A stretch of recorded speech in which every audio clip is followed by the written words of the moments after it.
Welcome to Sustainability Now, an exploration of technologies and paradigms to shape a world that works. Designed for socially conscious entrepreneurs and individuals interested in responsible stewardship of the planet.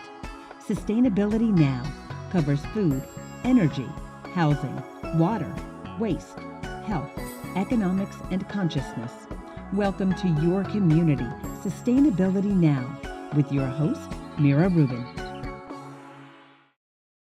Okay, welcome everybody to Sustainability Now, Technologies and Paradigms to Shape a World that Works. I'm your host, Mira Rubin, and I am very excited to introduce today's guest, Shel Horowitz. Shel is a profitability consultant for green and social change businesses, an award-winning 10-book author, and an international speaker. Shel's been an activist and in the marketing world since he was a teenager in the 60s and 70s. And he's got some wonderful information, insights, tips, and tricks, and examples to share with us. And his latest book is Guerrilla Marketing to Heal the World. Here it is. If you're watching us on video, you can see that it's well marked up, and we're going to discuss some of the highlights from the book today, and we're glad to have you joining us. Shel, thank you so much for being here. A pleasure to be here, Mira. I have a lot of respect for you as an interviewer. Oh, well, thank you. Thank you very much.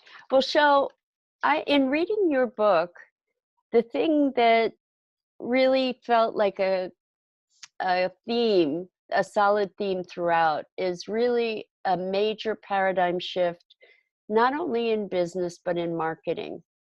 And I think you're helping to lead the charge in changing the way people perceive business and the way that people promote business. So you want to, does that ring true for you? Is that a good representation? Absolutely.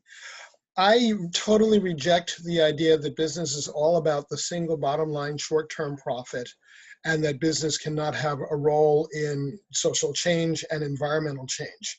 So I, for the last quite a few years now, have been working to show the business world how they can turn hunger and poverty into abundance, how they can turn war into peace, how they can turn catastrophic climate change into planetary balance and make a good profit doing it. And this is a new way of thinking, because it means you're not just looking at that single bottom line. You have to look beyond that at a more holistic way about what impact your business is having in the world and how could that impact be turned toward the wider agenda that we all want.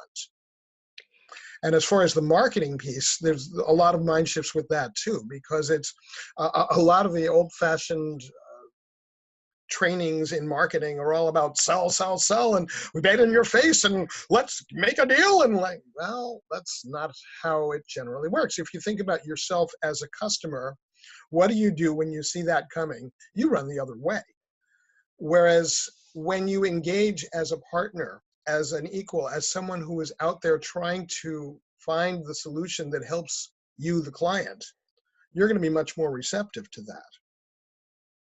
I love it. And you really gave us a huge statement of your mission. You're not playing a small game. You're looking. No, learning to think big took a long time.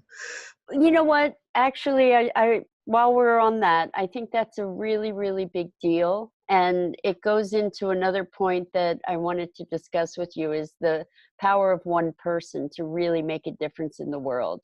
And part of that is based in being willing to think big, right? Mm-hmm, mm-hmm. So yeah. Go ahead.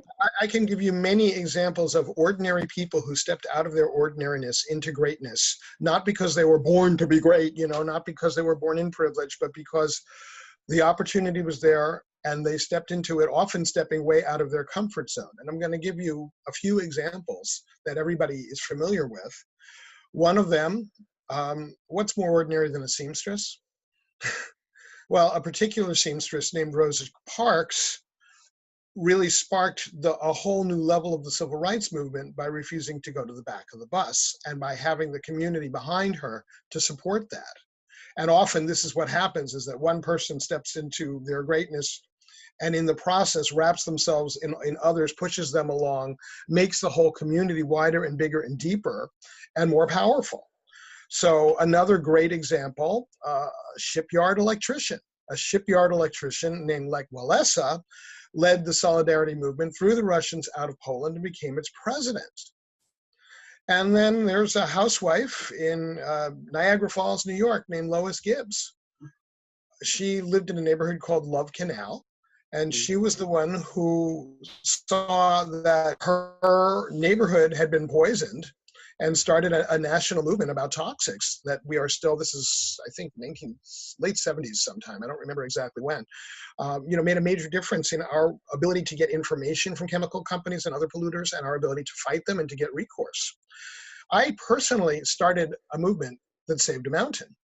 I'm just one guy working from a farmhouse in Massachusetts, but there was a developer who proposed that I live right next to a state park, and that state park is Mount Holyoke. We may be able to get a glimpse of it out the window. There's not much glare today behind the silo. And that beautiful mountain abuts another mountain that was privately owned. And a developer said that that second mountain was going to be where he was going to put 40 McMansions going from the road to the ridge line. And the article announcing this interviewed several local environmentalists who should know better, who all gave us variations on, oh, this is terrible, but there's nothing we can do. And you know, Mira, it wasn't reading about the project that got me motivated to action. It was reading all these whiny people saying there's nothing we can do about it. That's like, what do you mean there's nothing we can do? So my wife and I started a movement, and we thought we would get 30 people coming to the first meeting, and 5 people would get involved at a core level, and we'd make the developer's life unpleasant enough that in 5 years or so he'd give it up. Well, boy, were we wrong. 70 people came to the meeting. 30 more called and said, I can't make it tonight. I want to be involved. We had an active core when the dust settled of about 35 committed people, most of whom had not been activists before, interestingly enough. We had a very diverse spectrum. We had scientists, we had farmers, we had academics, we had store owners, we had just people working in the workforce. And we all got together on this. And we were able to bring pretty typically 400 or more people out to public hearings. We deluged the local press with letters and with articles. We did everything right, almost. And then the interesting thing was that within 13 months flat, again, I thought it would take 5 years, so it took just over 1 year. We won, almost a complete victory. Wow. And the only thing I think we really did wrong in that campaign is we didn't have any preparation for what would happen when we won. Notice I said when and not if. But we did have the mindset of success, and I think that that was crucial. If we had believed, oh, there's nothing we can do, we would have been right. But our philosophy was that this is absolutely stoppable, this is absolutely winnable, and we're going to go do it. And by golly, we did, and we did it in a fifth of the time that I thought. Now, when was this? That was beginning November 1999 and continuing through December 2000. So it was the really interesting, because you would go around the neighborhood and there'd be lawn signs for Gore and Save the Mountain, and then another lawn would have Bush and Save the Mountain. Bush and Save the Mountain, really? And then a few with Nader. So we crossed all demographics, all political beliefs. Basically, we united. It's the closest thing to a consensus community movement I've ever been involved with. And this was before social media. Yes, we had very primitive social media. We had something called One List, which was later taken over by Yahoo Groups as a discussion forum that we used for public. And then we had a core group meeting on an academic server in the old-fashioned listserv. And that was our social media back then. Well, that's pretty impressive all the way around then. I mean, it's impressive regardless, but to have done that without the benefit of the internet resources that we currently have is really quite telling. And was that some of our neighbors, some of the older people in the campaign, they didn't even have internet. Wow.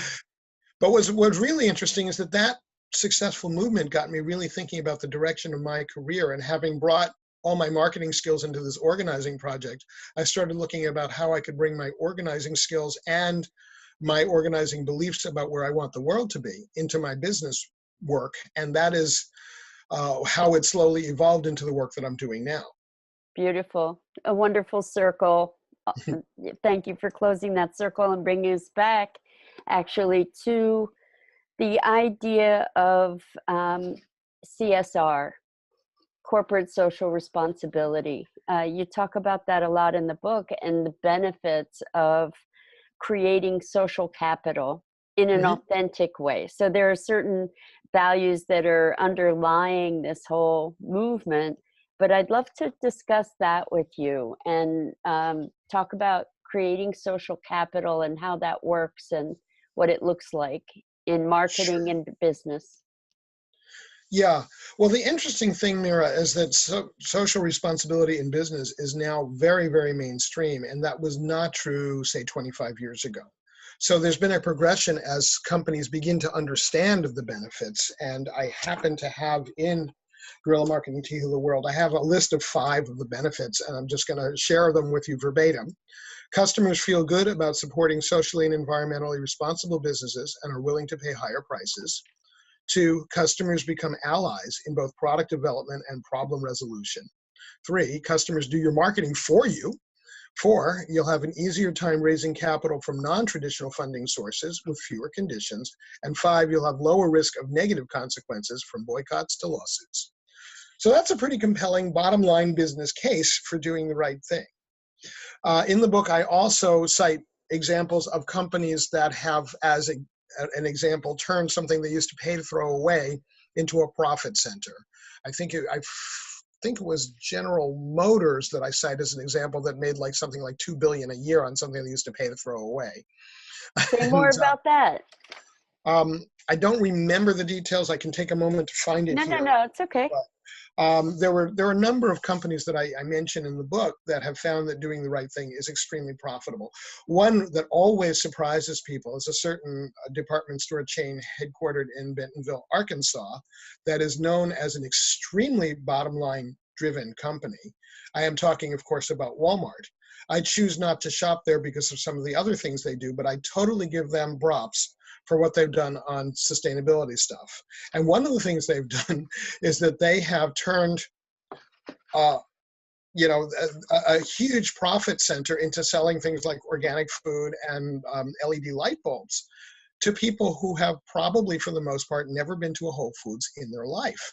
They are actually the largest seller of organic food in the country. That's a $15 billion market for them. And it's a $15 billion market that didn't exist because they didn't cannibalize the existing markets on this. They developed a whole new sector. And so, bravo, Yeah, well, the beauty of that too is that they're mainstreaming organic food. Yes, absolutely. And so it brings down the price for organic food for everybody. Ultimately, the more organic food there is, the more organic food can be produced. Yeah, and economics of scale start to kick in. Although I do think that the quality of organic food that you're buying from your local farmer who has 10 acres is going to be usually higher quality than an industrial farm that happens to be using organic practices and is shipping it all over the country. Well, I think it's raising awareness too. Yes, it's a good thing. Ultimately, it's a good thing. And whether they're doing industrial organic farming or regular small-scale organic farming, it is so much better for the soil. It is so much better for the air. It is so much better all around. And it creates better nutrition. Mm-hmm. Mm-hmm. So not incidentally. So let's just look at the values that are driving this new paradigm, this new business paradigm. One of the things that you talk about is building trust. And it seems that we're hopefully embarking on a new era of integrity, honesty, and quality. These are you call them the magic triangle. Magic triangle. Yeah, I feel that when a business does all 3 of these things well, they're going to succeed. And you can't, I decided many years ago that I had to be able to turn down clients who were not a fit. And one of the things that pushed me over that was taking on a client I should have said no to And I was attempting to write a press release for his book, and I thought his book was crap. And I did complete the assignment. I turned it in, and he quite justifiably hated it because my soul was not in that press release. It was like, it was a crappy press release for a crappy book, and he was not happy with it. And like, why am I doing this then? You know, this is probably 25 years ago that I had this epiphany, and I just stopped. I said, okay, from now on, if anybody's going to work with me, these are the standards that I'm going to hold them to. And if they can't hold up their end of the bargain, then I'm not going to work with them. So I won't work with crooked companies. I work with companies that have integrity. I work with people who are honest to me and tell me when there's an issue with something, or tell me what they're trying to accomplish in real terms. And I work with people who are producing something worth producing. Yeah. Well, I think that the model is shifting from the idea of business as a predator almost to business as service. Service and as partner. Yeah. That when you partner with your clients to get their goals met, you're going to do better. Right. And that you're doing that out of an attitude of service. The two are very, very closely linked. When you try to force a pre-cut solution down someone's throat, it's not going to be effective. We are in the era of mass customization, where even computers, starting with Dell in the 1990s, they figured out how to give each person the exact computer that they wanted, as opposed to trying to sell the same computer to everyone. Yeah. Well, you know, one of the huge values that you provide in the book is giving very explicit examples of different companies that have really kind of broken the mold or are shaping a new model. And you talk about building business from the bottom of the pyramid up, and that there are tremendous opportunities down there. Because, you know, a lot of people might think, well, I don't know what kind of opportunities there could be to make a lot of money and make a big difference in the world. And I just wanted to talk about some of those examples, because I think they're really powerful. D-Light was one that you mentioned.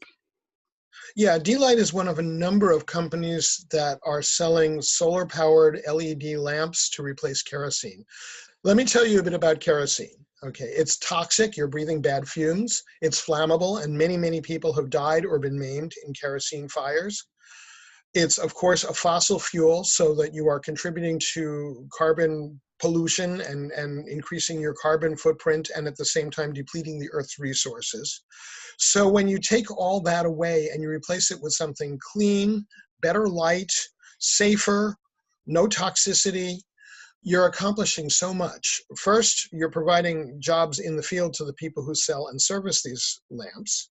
Second, typically, because this is the bottom of the pyramid, and we should probably explain that metaphor, that we in the industrialized West, even those of us who are considered poor in our society, really are, in terms of the whole world, we're certainly in the upper third of economic ability. So when you get down lower and you have a much larger base of people who have basically nothing, marketing to them is a challenge, because you can't just sell them a $300 item. They're not going to buy it. If they're making $20 a month, that's a year and a half's pay. So there are not many situations where that's even going to be feasible, even if it was something they desired with all their heart.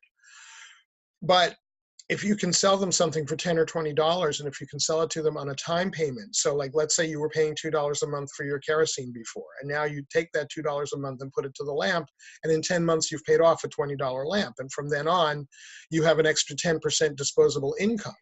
Plus you have better light, so that you can do perhaps a cottage industry in the evening after a day of working in the fields. Your kids can see better and get better grades on their school projects, and eventually better jobs.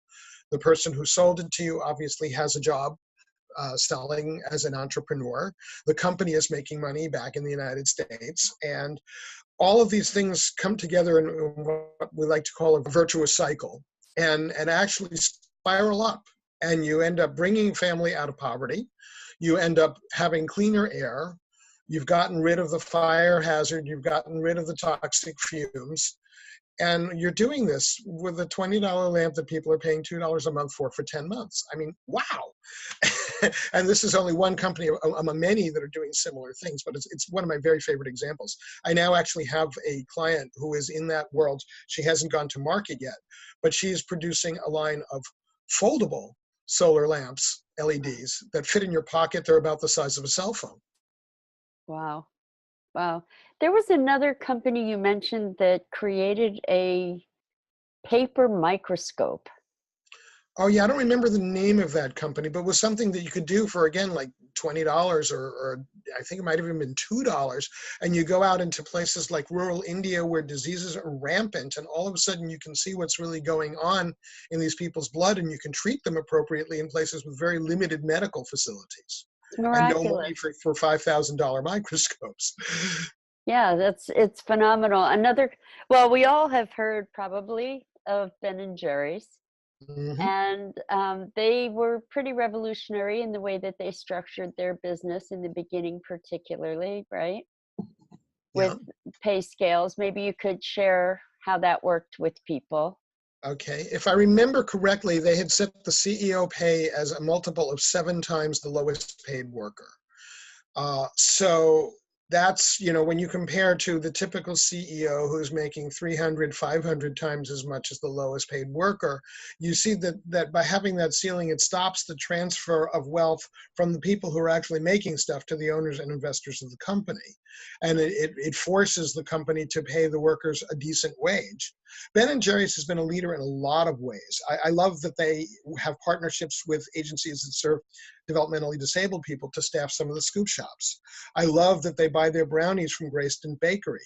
Grayston Bakery is an amazing company in Yonkers, New York, a very poor area. And here's how you get a job at Grayston Bakery.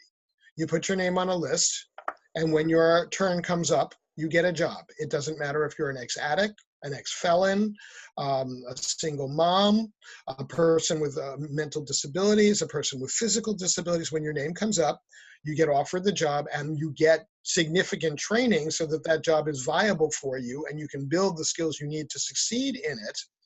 And so this becomes an incredible way for people who have no job history, nothing to put on their resume, to get some solid, good experience. Many of them stay with the company and move into management. Many of them go elsewhere. Pretty much almost nobody who gets through the training period is back out on the streets homeless or shooting up drugs again. So it's a real social mission that they're doing, and they have the best slogan of any company I can think of. We don't hire people to bake brownies. We bake brownies to hire people. I love it. And their stuff is not only in Ben & Jerry's, but in a number of high-end hotels and restaurants. And they also donate their profits back to causes like AIDS and homeless shelters, I think, and some Yeah, other. most of the good companies do some of that, yeah.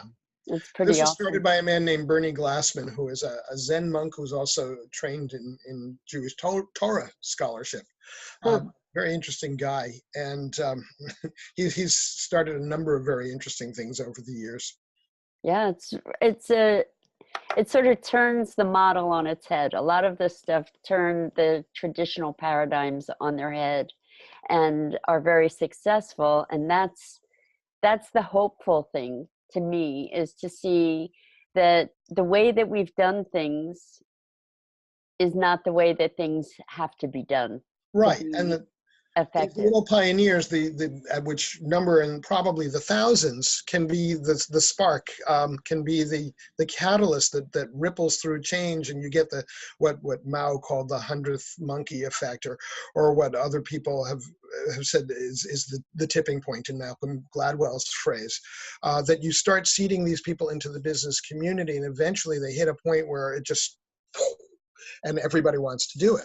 Yes. We call this with Going Green, but Going Green isn't enough. My website is called Going Beyond Sustainability, and I talk about the idea of looking at business as regenerative rather than just sustainable. Sustainability is keeping things as they are, not letting them get worse, but I want to go from not getting worse to better.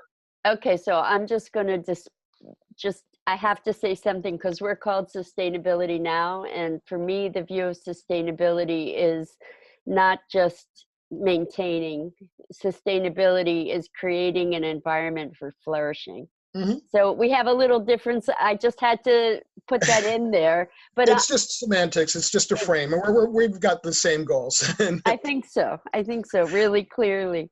So your genius, one of your geniuses, besides doing phenomenal research and keeping your finger on the pulse of so many things that are happening in the world, is copywriting and assisting people in marketing. And I was wondering, because a bunch of our listeners are entrepreneurs and have social, probably social missions or commitments, and are really looking to promote business in a sustainable and beyond sustainable way. So what kind of tips can you provide to folks? Sure. And I should say that, yes, I have been a copywriter for many years. And over time, I've also expanded to include strategic consulting. So like, for Awesome. example, with my solo Foldy woman, she has come to me not just to get the materials written, but to really think about the direction of her business, the people she wants to partner with, the ways she can do that, all of this good stuff that can really jumpstart a business that does not have a lot of capital to spend on buying their way in. So again, Guerrilla Marketing to Heal the World, I happen to have a list of 8 different points of copywriting, and I'll share maybe not all 8, but one is to always think about how you're presenting in the framework of the person who's going to buy it. What is the benefit to them? So there's a tendency in traditional marketing that I call we all the way home. You don't do that. We are the one who, you put a you frame on it. When you need a blank, these are the things that we can provide for you. When you want to accomplish this goal, what steps are you going to go through to take it? We'll be there to help. It's a very, very different frame of reference than the we all the way home. It's customer focused. Customer focused, yes, Yeah. and benefit focused. Yeah. Some people focus on the customer, but they forget to name the benefits. Right. So, and there's features. Features can be, you keep asking yourself, so what? So the features, so what? What does it do for me? Then you get your benefit. Then you keep drilling down. So what with that benefit? And you get to what Jeffrey Land calls the ultimate benefit. So just like a lot of people think that making money is the benefit. Money is a means. Money is a tool. What if you're sitting on a pile of greenbacks or a bunch of digits in your bank account? What can you actually do with them?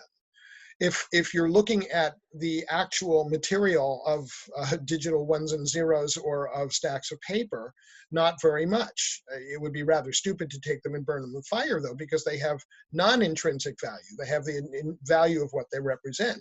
And what they represent is the ability to accomplish a task or buy an item. But it's only one means. So you can get there other ways that don't necessarily involve money. So having more money is not necessarily the end goal. Having more money is a way of getting the things that the money can get you. So let's see, what are some others? Treat your prospects as intelligent, thinking, and feeling people. Hit them on both their emotions and their intellect. Don't pretend that they're stupid. That will come back to bite you. Treat them with the respect they deserve as people who are struggling with an issue and not people to be taken advantage of. Remembering that it is far, far easier to get a client repeating, or for that matter, a client referring out to you, than to bring in a new client from scratch. Studies I've seen have consistently put this at anywhere from 5 to 10 times as much money to bring in a cold new client as to bring back an old one. And one of the ways that I change that number is by having your old ones essentially become ambassadors for you, and they bring in the new clients. And then you're paying nothing to acquire those people, and they come with a trusted recommendation, and it's in some ways even better than having the other person come back. Let's see what else is in this list. Understand your customers' personas. Are they the bargain bin shopper who really is concerned about price uber alles, or are they somebody who wants the status and willing to pay for it? Or are they someone who wants the benefits and will recognize the value in paying a little bit more upfront for something maybe that will last 3 times as long? So you have to know who you're selling to, and you have to choose to sell to the people who are the right market. I made a big mistake back in 1995. I released a book on having fun cheaply called The Penny Pinching Hedonist. And I thought that there would be two markets, but I hadn't really done the market research. And one of those markets I thought would be people who are frugal and want to have more enjoyment in their frugal lifestyles and go out to concerts and plays more and travel more and do those sorts of things. What I didn't reckon with is those people are not willing to spend even the, what did I charge, $17 for a book. And then I thought there'd also be an audience of people who liked the good life but felt like they were spending too much on it. And that audience never really materialized for that book either. So I will not make that mistake again. When I release a product, I want to know that people are going to actually buy it. Yeah, for sure. You touched on a couple things in that conversation that I would like to circle around to. You were talking about money versus value. Mm-hmm. You didn't say it that way, but that's what I heard. The value of buying a product that I have a feel-good response to, you know, I'm making a difference, I'll pay more for a product. I'm getting the value of that feel good, making a difference element as part of the product. Yeah. Yeah. Let's go back to Ben & Jerry's for a moment. Yes. How is it that this crazy little company with its founders having neither business experience nor actually ice cream making experience, based in northern Vermont, for goodness sake, you know, not exactly the thriving hub of commerce. How is it that they have 40 to 45% market share of super premium ice cream in a market space that's got hundreds of brands? And there's only one other company that can do that. That's the company I like to call the Exxon of ice cream, which would be Haagen-Dazs. And interesting. I never heard that depiction. Well, it's something I originated. Okay. Yeah. So the only place you would have heard it is in one of my speeches or interviews. Okay, gotcha. But, you know, they're cold and corporate, and they really disassociate the product from whatever values they may have. They're owned by big conglomerates, as Ben & Jerry's is currently owned by Unilever, but that's a special case because they maintained operational independence when they signed that deal. So they have the resources of a big company, but they still have the small company attitude. But I would hypothesize that the reason that Ben & Jerry's is so successful has a lot to do with the social and environmental values that you cannot interact with the company without encountering. The Body Shop is another great example of that. Companies that are really built around the values. People, if you're going to, you know, go with your $5 into the supermarket and you have a choice of the ice cream that is going to put jobs into your own community and Scoop Shop hiring developmentally delayed people, that's making large contributions to environmental research, that powers its own plants with a lot of green energy, versus this one that is owned by some big European fast food conglomerate that doesn't seem to have any connection with you. And let's just say you like the ice cream equally better. Which one are you going to buy? If the price is the same and the quality is the same, you're going to go for the one that's going to make you feel better. Yeah. And you're going to be brand loyal, and you're going to tell your friends, hey, you know, when I buy Markel toilet paper, I'm buying a recycled paper. That means they don't have to cut down trees. So I think tying mission to a product is increasing its value because it's enrolling someone in a larger tribe partly too, and you get to be able to be a consumer that's making a difference in the world, right? Yes, a citizen consumer. Yes. I love it. And as well as a citizen employee. These companies tend to have extremely high morale, extremely low turnover. People stay with them for years and years and years because they feel good about what they're not just going to work every day to tighten a wrench on tighten a nut on a widget all day. They're tightening a nut on a widget that's making the world better. And I'm reminded of the old fable where a man goes up to 3 different bricklayers on 3 different parts of a construction site, and he says to the first one, "What are you doing?" "Laying bricks." "What are you doing?" "Building a wall." "What are you doing?" "Building a cathedral to the glory of God." It's having that bigger picture. Who That's do you think is going to be the most motivated of those three employees? exactly, exactly. So I'm going to call that mission marketing. You know, Mhm. that there's an impact to that. Another modality or marketing modality that you talk about is information marketing. Yeah, which lately the term I hear is content marketing.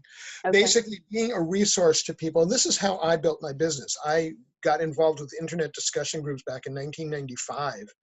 And I would post questions, but I would also post answers to other people's questions or sort of just general teaching. And what I found that is fairly quickly people were coming to me and saying, do you ever write book covers? Do you ever write press releases? Yeah, actually I do. And then the other thing that I did is having that trickle of people, I would then go, when I got the feedback after I turned in the job, oh, this is wonderful. This is so great. I'm so glad I hired you. Would you mind posting that on the list? Boom. So then I had third-party endorsements that other people already trusted, talking about how great I was. And that was really the fundamental piece in turning my business from a local resume shop to a national and international copywriting and later strategic marketing shop, and then eventually into the green and social change business pieces that I'm doing now. And I rather regret that we no longer have access to that particular tool. It kind of dried up in the wake of Facebook and Twitter. But it's incredibly powerful, and there are, no matter what kind of business you're in, there will be a community you can get in front of and get in front of them and become active and participate in it and be helpful. And this is key also, be friendly. Don't get involved in the cat fights. Yeah. That's Well, not going to build your business. keep your head low. No, keep your head high. Thank you. Actually, thank you for that. That's brilliant. I love it. Very good. So just in talking a little bit more about information marketing, I think Dr. Bronner's is probably the first example that I remember from eons ago, but including information that's beneficial to your market base has become a really powerful way to gain loyalty, right? Yeah, and Dr. Bronner's is a really interesting company. They were started by a guy who was really pretty kind of out there back in the 1940s, Dr. Bronner, and he would produce these labels which were like, I don't know, 6-point type, 4-point type, something really tiny, and every square millimeter was jammed with copy, much of which was unintelligible even if you had a magnifying glass. But people, I think, were so desperate for content marketing, which was very, very rare back then, that they would actually read the label and find among all the philosophy stuff and the religion stuff and then the sort of just general woo-woo, they would find little tidbits about how good this soap was for them. And then they would try it and they would feel that wonderful peppermint tingle. And then they became evangelists for the brand. And the company is now run by Bronner's grandkids. It's extremely socially conscious. They've raised the type. It's still a lot of type on the label, and it still looks like a Dr. Bronner bottle, but it's now big enough that you can read it. And it's got a lot less of Bronner's personal philosophy and a lot more about the use of organic olive oil and the use of good farming practices and the social responsibility pieces. They're a wonderful company, and I love their soap. And I've been using their soap since the 1970s, back in that day when Bronner still had it. And one of the things that I love about them is that olive oil is a major ingredient in their soap, and they source their olive oil, a lot of it, from a cooperative of Palestinian farmers on the West Bank. And I love that as a company with a lot of senior Jews in the management team, that they're doing this. They're peace building with their product, as well as supporting organic farming practices. They're doing the regenerative model that we talked about. I love it. Yeah, a fascinating company. I've always liked them. One other thing that you talk about in your book that I really liked was abundance versus prosperity. Mm-hmm. And this goes back around to the money versus value concept that I was touching on earlier, where abundance isn't necessarily linked to dollars and cents. And as we expand our concept of abundance, we recognize much more bounty in our lives, in relationships, in all different aspects. And I was wondering if you might be able to touch on that a bit. Yeah, for many, many years, I've kind of woken up every morning and just expressed a quick mental gratitude for the world around me. But in March, I started making it tangible, and I started doing a daily gratitude journal on Facebook. And there were days when it was very tough to find some gratitude. The day that my stepfather was killed by a motorist, I turned over the gratitude journal to a celebration of his life. And I acknowledged what had happened. I certainly did not express gratefulness for that tragedy, but I did express gratitude for the 50 plus years that I knew this man and the remarkable person he was. The day that we got stuck in Florida when our plane to Peru never took off was a day that it was hard to find gratitude. And I wrote a very good post that day. And abundance and gratitude to me are very closely linked. I feel like I have many, many blessings in my life, that I live a very abundant life. I live in a beautiful place. I get to walk in the mountains. I have a house that was built in 1743 that's just a really cool place to live. It's on a working farm. I have a wonderful relationship with my wife. I have great kids who are now grown and out of the house. I eat extremely well, mostly local and organic. And I travel a lot. I see a lot of live music and theater. And interestingly enough, I do a lot of these things without necessarily spending money to do them. So we have our garden. We also have a share in a collective organic farm where we pay a few $100s at the beginning of the year. And then we get every week, we get vegetables, more than we can eat usually, all the way through October and sometimes even into November. So if we were buying that in a store, we'd be probably spending $2,000-3,000 for what we consume from those two sources. And we pay just the annual membership to the farm and then the cost of the seeds and starter plants in our own garden. Very, very nominal. When we travel, we often stay with members of one of our homestay networks. We're in both Servas and Couchsurfing. And I find that not only does that hold down the cost enormously, but it's also a really fun way to travel. You are staying in people's houses with them. You're getting to know them. You're making new friends. You're finding out, oh, these are the really cool things that maybe you never heard about. You're also finding out, well, this thing that you came over to see, really, it's not that big a deal. It's overrated. So you end up with a very different trip, and you're not on the America on $300 a day anywhere in the world plan in some corporate hotel that looks the same in Singapore or San Francisco. And I love that. And again, for me, I certainly can afford to pay for the hotel rooms, but I find that I like traveling this way. I really do. Similarly, I see a lot of the music and theater that I see as an usher or volunteer. It's not that I can't afford the ticket, I can. And a few times a year I do buy tickets, but I like being part of the event. I like feeling like I have a role. I like the community aspects and stuff like that. These are ways of looking at the goal is to see more music and theater. The goal is not necessarily to buy the tickets. So how do you do that? I used to do concert reviewing. That was another way to get involved. And that was really fun. I would actually get paid a nominal sum of money to turn in my article about a show. So clearly you're masterful at thinking outside the box. Always have been. Yeah. I remember when I was like 11, I started doodling water-powered and air-powered car motors. Wow, you got started young. That's awesome.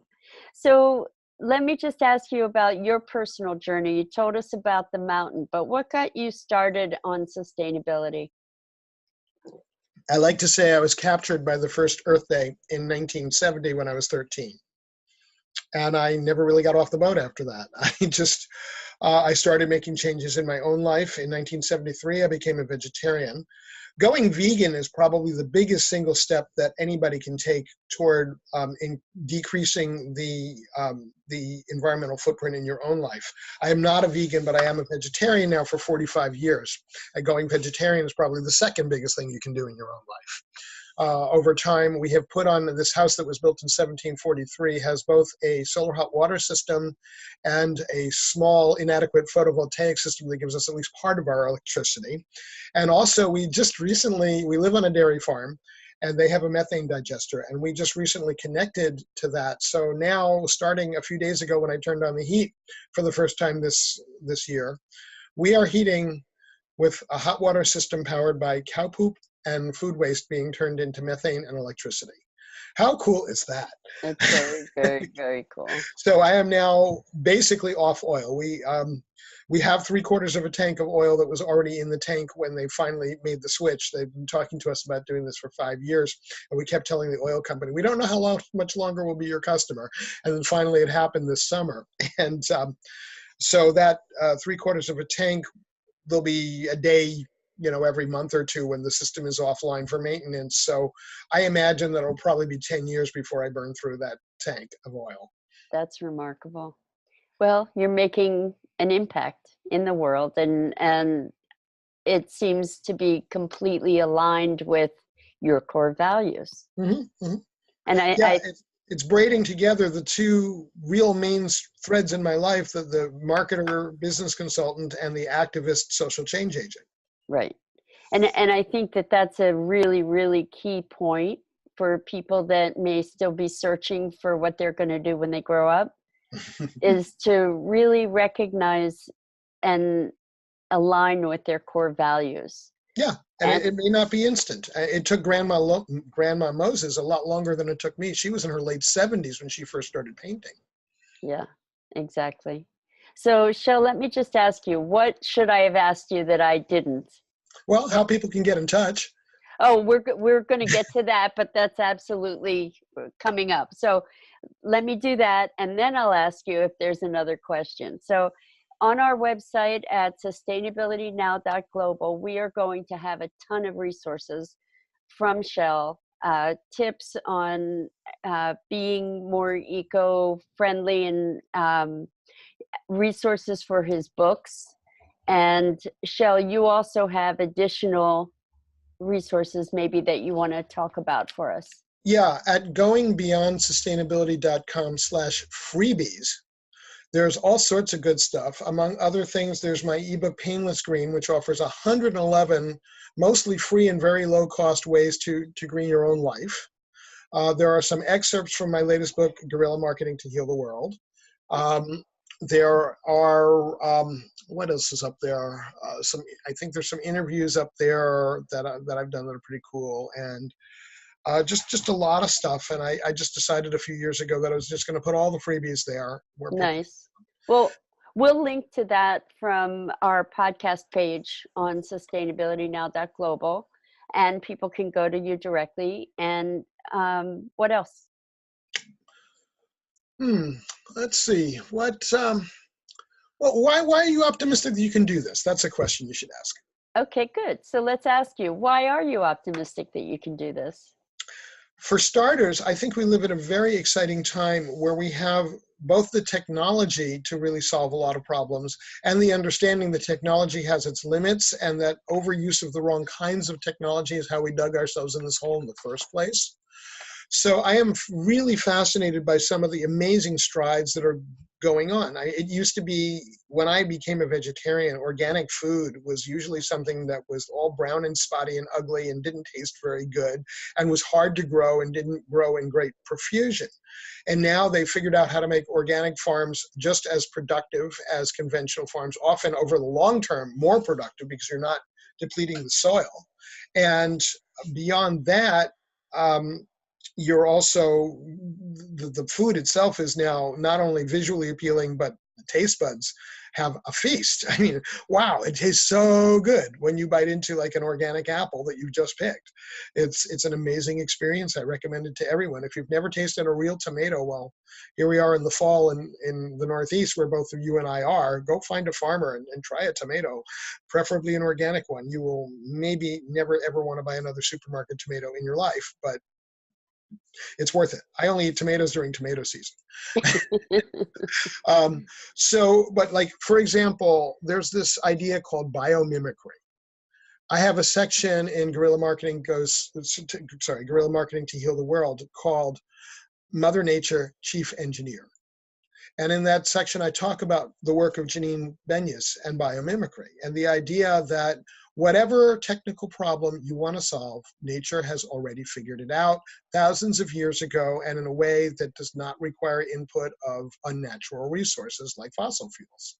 So if you want to know how to build a bridge using only flies, dead flies at that, and water, ask a spider. If you want to know how to survive a climate that alternates between extreme drought and extreme flooding, there's a species of ant in the Indian monsoon region that can tell you that. And they use these curvy swale-like features of their anthill so that the water, when it comes in, it runs off. And when there's no water, they're able to kind of suck the little drops that are in the ground out and use them. It's phenomenal.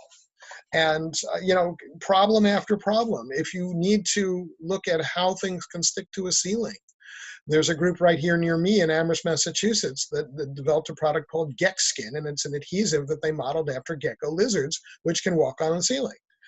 And everywhere you look, you can see this sort of stuff. It is so you're hopeful because the answers are there. We just need to look in the right place.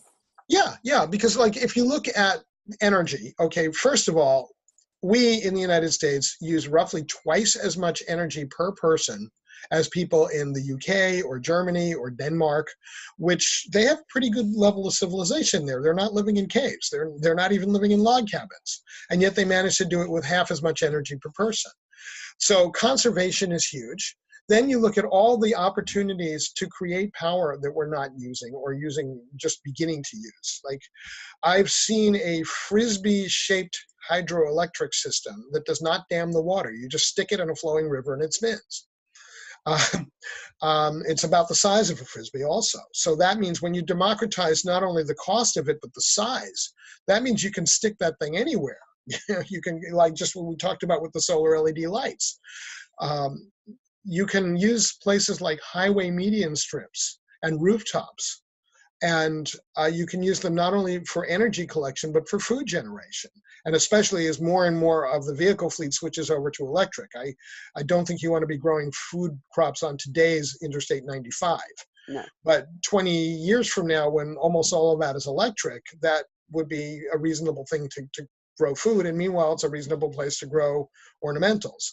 And even the ornamental plants are adding oxygen back into the system, removing carbon dioxide. The benefits that nature has so generously provided us are all there. So yet every single aspect of society you can look at, you can find these connections. And one of the things I'm really good at is making these connections, looking at both the forest and the trees. At the individual micro level, you need to tweak this way, and also like, well, gee, have you thought that this product you've made for this purpose could also be used for this entirely different purpose and help the world in these ways, 1, 2, 3, 4. So I love doing that. I love consulting with individuals and with companies on how to really integrate this stuff into their lives and their businesses. It's just a wonderful, exciting time to be alive and doing this work. Well, Shel, I just want to say thank you so much for being with us. A reminder to everybody that's listening that resources will be available on our podcast page at sustainabilitynow.global. And I want to thank our listeners and viewers for taking action in the world and making the world a better place. That's it for today. I'm your host, Mira Rubin. And until next time, live your best life, love the world around you, and together we can save the world. Thank you for listening to Sustainability Now, solutions to shape a world that works. Visit sustainabilitynow.global for resources related to today's program. And be sure to subscribe, share, and follow us on social media.